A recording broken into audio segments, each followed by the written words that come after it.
Very good morning all of you. आज मेरी नींद खुली है 3:44 पे और आज है 3 मई और डे है 13। तो आज मैंने सुबह मॉर्निंग में जो भी मेरी पढ़ाई थी उसको पढ़ाई पूरी करने के बाद मैंने बहुत अच्छी सी चाय बनाई थी और काफ़ी टेस्टी थी। उसके बाद मैं वापस अपने स्कूल पे काम पर आ गई और मुझे क्लासेस तो यहाँ लेनी है। अब तो मेरी बैक टू बैक क्लासेस होगी और काफ़ी काम रहता है यहाँ पे। तो मेरी यहाँ तो बिल्कुल भी पढ़ाई नहीं हो पाती। उसके बाद मैं यहाँ से जाने के बाद जब मैं यहाँ से जाती हूँ उसके बाद मैं फिर पढ़ने बैठ जाती हूँ और मेरे पास इनफ टाइम अब मिल जाता है मुझे, क्योंकि मैं अब आजकल 3 बजे के अराउंड ही घर पहुँच जाती हूँ। तो मेरे पास इनफ टाइम रहता है ताकि मैं दिन शाम को भी पढ़ पाऊँ और रात में भी पढ़ पाऊँ। तो मैं आप सबसे यही बोलूँगी कि अगर आप भी वर्किंग हैं तो आप अपने लिए पढ़ाई के लिए किसी न किसी तरीके से टाइम निकाल दीजिए, और अगर आपके पास दिन में टाइम नहीं मिलता तो आप रात में पढ़ाई करिए।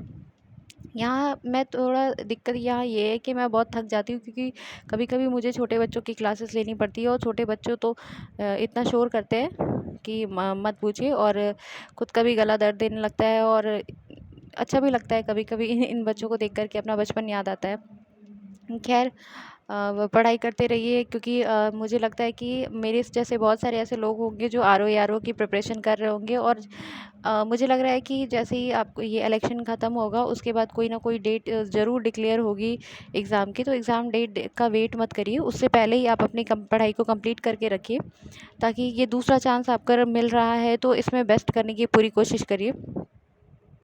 अगर एग्ज़ाम डेट नहीं पता हो और हमें एटलीस्ट ये भी नहीं पता हो कि किस मंथ में एग्ज़ाम होगा, तो जनरली पढ़ने का मन नहीं करता है, लेकिन हमारे पास कोई ऑप्शन नहीं है, क्योंकि डेट का तो वेट नहीं कर सकते। और आज के टाइम में ऐसा चल रहा है कि कभी भी डेट डिक्लेयर हो जा रही है, गवर्नमेंट कभी भी एग्ज़ाम लेना स्टार्ट कर देती है, और उतनी जितनी स्पीड से डेट डिक्लेयर होती है, एग्ज़ाम होता है, उतनी स्पीड से कभी कभी कैंसिल भी हो जाता है। तो उन सब चीज़ों पर ध्यान नहीं देना है, क्योंकि हमें बस एक ही फोकस करना है कि जब हमारे पास एग्ज़ाम डेट हो तो हमारी प्रिपरेशन कंप्लीट हो।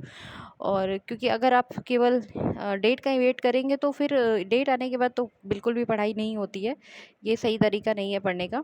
तो जो भी सिलेबस आपका है, मुझे लगता है अराउंड सिलेबस तो अब आप लोगों ने कंप्लीट कर ही लिया होगा, क्योंकि पहले भी ये एग्ज़ाम होने वाला था।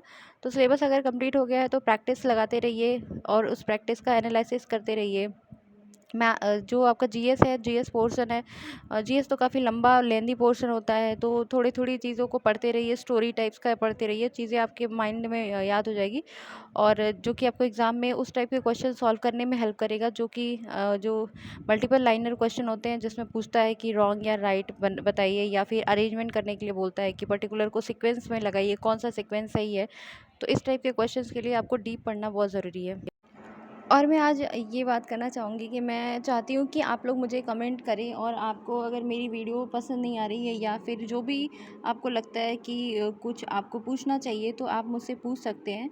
और मैं बहुत ही जल्दी अपना इंट्रोडक्शन भी आपको दूँगी, क्योंकि मेरे पास काफ़ी लंबा एक्सपीरियंस है, वर्क एक्सपीरियंस है, इवन कॉम्पिटिटिव एग्ज़ाम का भी बहुत लंबा एक्सपीरियंस है। इसके बारे में मैं आपसे बाद में बात करूँगी।